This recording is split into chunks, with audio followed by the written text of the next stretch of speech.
Hello friends, I am Chetan Shah and welcome to my channel Forever CFO। आज मैं आपको बताऊंगा share market में स्टॉक सिलेक्ट करने के पैरामीटर्स। सबसे पहले तो इन्वेस्टमेंट के दो पार्ट है, एक लॉन्ग टर्म इन्वेस्टमेंट, दूसरा शॉर्ट टर्म इन्वेस्टमेंट, और थर्ड जो है वो इंट्राडे ट्रेडिंग, बट वो कोई इन्वेस्टमेंट नहीं है। अभी लॉन्ग टर्म मतलब अगर आपके पास स्पेयर मनी पड़ा है और वो आप एक साल के लिए रख सकते हैं जिस एक ही स्टॉक में, तो समझो कि वो लॉन्ग टर्म के लिए इन्वेस्ट कर रहे हैं आप। अगर एक साल से कम है तो हम समझते हैं उसको कि शॉर्ट टर्म इन्वेस्टमेंट आप कर सकते हैं। अभी ये हमेशा याद रखना है कि आपके पास स्पेयर मनी है उसी को इन्वेस्ट करना है, कभी शॉर्ट टर्म, चाहे शॉर्ट टर्म के लिए हो या लॉन्ग टर्म के लिए। और जल्द पैसा बनाने के चक्कर में कभी ऐसे कि कहीं से हम लोन लेके इन्वेस्ट करके फटाफट से पैसा कमा ले, ऐसा कभी नहीं करना है। क्योंकि शेयर मार्केट में कोई ऐसी गारंटी नहीं होती है कि आप इतने शॉर्ट टाइम में आप सोचेंगे कि शॉर्ट टाइम में मुझे कुछ पैसा मिल जाएगा और ऐसा मिल ही जाएगा, ऐसा कोई ज़रूरी नहीं है। अब कोई भी स्टॉक आप सिलेक्ट करते हो तो उसके कुछ पैरामीटर्स है जो आपको हमेशा चेक करना है। कोई भी शेयर्स में इन्वेस्ट करने से पहले उसको चेक करना है आपको। तो फर्स्ट है सेल्स ग्रोथ। कंपनी का सेल्स ग्रोथ कंपेयर करो year on year and quarter on quarter, जिससे आपको पता चले कि कंपनी ग्रो कर रही है या नहीं, और अगर कितना ग्रो कर रही है कंपनी तो आपको उसमें इन्वेस्टमेंट करने का थोड़ा हिंट मिलेगा कि उसमें करना चाहिए कि नहीं करना चाहिए, कंपनी अगर अच्छा ग्रो कर रही है नहीं कर रही है।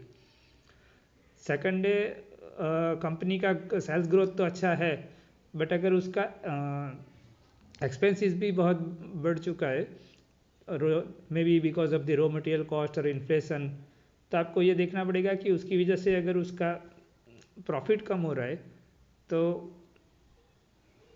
आपको ये भी देखना पड़ेगा कि कंपनी का ग्रोथ डाउन हो रहा है तो क्या उसमें इन्वेस्ट करना चाहिए नहीं करना चाहिए। आपको उस हिसाब से भी आपको चेक जरूर करना पड़ेगा, एनालिसिस करना पड़ेगा कि क्यों कंपनी का सेल्स बढ़ने के बाद भी उसका प्रॉफिट कम हो रहा है।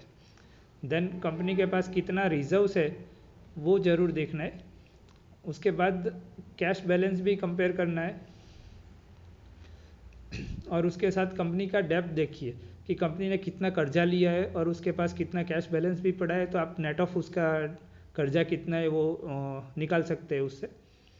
उसके बाद आपको प्रमोटर्स होल्डिंग भी ज़रूर चेक करना है कि प्रमोटर्स होल्डिंग और उसमें कितना प्लेजिंग है, कि वो आप क्वार्टर ऑन क्वार्टर चेक कर सकते हैं कि कंपनी के प्रमोटर्स अगर कई बार ऐसा कि कंपनी का प्रमोटर्स होल्डिंग अपना कम करते जा रहे हैं, तो क्यों करते जा रहे हैं कि उसके कर्जा कुछ ज़्यादा होगा या फिर वो कंपनी में उसको धीरे धीरे वो निकल रहे हैं कि अपना होल्डिंग कम कर रहे हैं कि उसमें कंपनी में इतना अच्छा फ्यूचर प्रमोटर्स को ही नहीं दिख रहा है।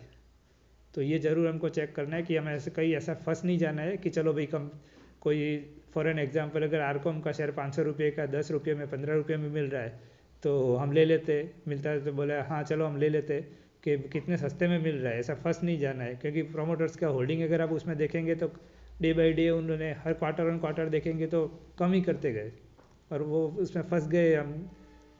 ऐसा नहीं फंसना है। देन FI और DI का होल्डिंग भी चेक करो। वो लोग बहुत अच्छा एनालिसिस करके ही किसी शेयर्स में इन्वेस्ट करेंगे, तो उससे आपको पता चलता है कि कंपनी में कुछ फ्यूचर में कुछ होने वाला है अगर उन लोगों ने होल्डिंग इतना बढ़ाया है तो। एंड देन आपको देखना है पी रेशियो। कंपनी का पी रेशियो अगर लेस देन 10 है और बाकी के पैरामीटर्स अच्छे हैं तो वो शेयर्स मल्टीबैगर बन सकता है। ये इसलिए पी रेशियो बहुत ही ध्यान रखना है। अगर जिसका पी रेशियो बहुत ज़्यादा है तो बेरिश मार्केट में भी उसकी प्राइस उतनी ही ज़्यादा गिर भी सकती है। एंड लास्ट आपको देखना है लो बीटा। अगर बीटा कंपनी का चेक करो, अगर कंपनी लो बीटा वाले शेयर्स होंगे तो रिस्क कम रहेगा, उसकी स्टेबिलिटी ज़्यादा होगी, वॉलेटिलिटी कम रहेगी। इतना फास्ट शायद नहीं भागेगा अगर कंपनी का बीटा लो है तो, पर उतना गिरेगा भी नहीं। वो भी तो हमको देखना है, हमको सेफ रखना है अपने को अपना पैसा। तो इतनी चीज़ें ज़रूर ध्यान रखना। Thanks for watching, like and